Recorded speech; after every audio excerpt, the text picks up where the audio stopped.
இன்றைக்கி நம்ம சேனலில் கருப்பு சுண்டல் குழம்பு எப்படி வைக்கிறதுன்னு பார்க்கலாம். இது வந்து டிஃப்ரெண்ட் மெத்தடில் நான் சொல்லி கொடுத்துருக்கேங்க. கண்டிப்பாக இந்த ரெசிபியை ட்ரை பண்ணி பாருங்கள். நான் வந்து டிஸ்கிரிப்ஷனில் இன்க்ரீடியன்ஸ்லாம் கொடுத்துருக்கேன், ஃபாலோ பண்ணிக்கோங்க.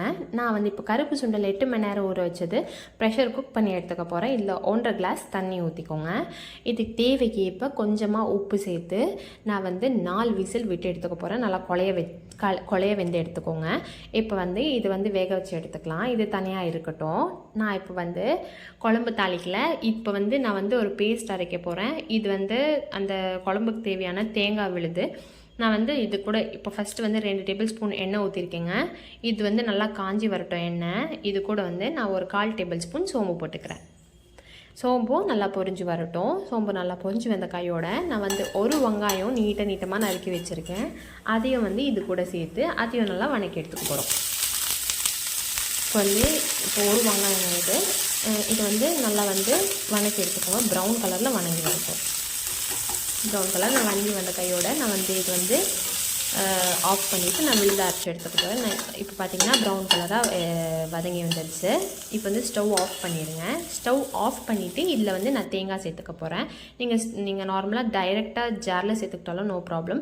இப்போ வந்து இதை நல்லா விழுதாக பேஸ்ட்டாக அரைச்சிக்கோங்க. நல்லா மெய்யாக இருக்கணும். ஸோ இப்போ வந்து நெக்ஸ்ட்டு திரும்பி 4 டேபிள் ஸ்பூன் நான் வந்து கடாயில் எண்ணெய் ஊற்றிக்கிட்டேன். எண்ணெய் ஊற்றிட்டு இதில் வந்து நான் வந்து இப்போ குழம்பு தாளிச்சிட்ருக்கேங்க. ஸோ நல்லா கடுகும் சோம்பும் ஒரு 1/4 டேபிள் ஸ்பூன் எடுத்து வச்சுருக்கேன். இதுவும் நல்லா பொரிஞ்சு வரட்டும். இப்போ வந்து ஒரு 10 பல்லு பூண்டு வந்து உரிச்சு வச்சுருக்கேங்க. அதையும் இது கூட சேர்த்துக்கோங்க. நசுக்கிலாம் சேர்த்திங்கன்னா முழு பூண்டாகவே சேர்த்துக்கோங்க. இப்போ நெக்ஸ்ட் வந்து வெங்காயம் வந்து 2 வெங்காயம் எடுத்து வச்சுருக்கேன். கருவேப்பிலை கொட்டை இது 2த்தையும் சேர்த்து இதையும் நல்லா வணக்கி எடுத்துக்கோங்க. கண்ணாடி பதத்துக்கு வதங்கி வரணும். இப்போ பார்த்திங்கன்னா இது நல்லா வணங்கி வரட்டுங்க. நெக்ஸ்ட்டு வந்து நம்ம தக்காளி சேர்த்துக்கலாம். இப்போ பார்த்திங்கன்னா 2 தக்காளி எடுத்து வச்சுருக்கேன். 2 தக்காளி நறுக்கி வச்சுருக்கேன். அதையும் சேர்த்து அதையும் வணக்கி வச்சுக்கோங்க. எப்பவுமே தக்காளி வெந்து வரணும்னா நம்ம வந்து இதில் வந்து கூட கொஞ்சம் உப்பு சேர்த்தா தாங்க நல்லா வெந்து வரும். இது வந்து நல்லா வந்து கொஞ்சம் உப்பு சேர்த்து நல்லா வணக்கி விட்டுக்கோங்க. தொக்கா வரும் அப்போ தான் உங்களுக்கு.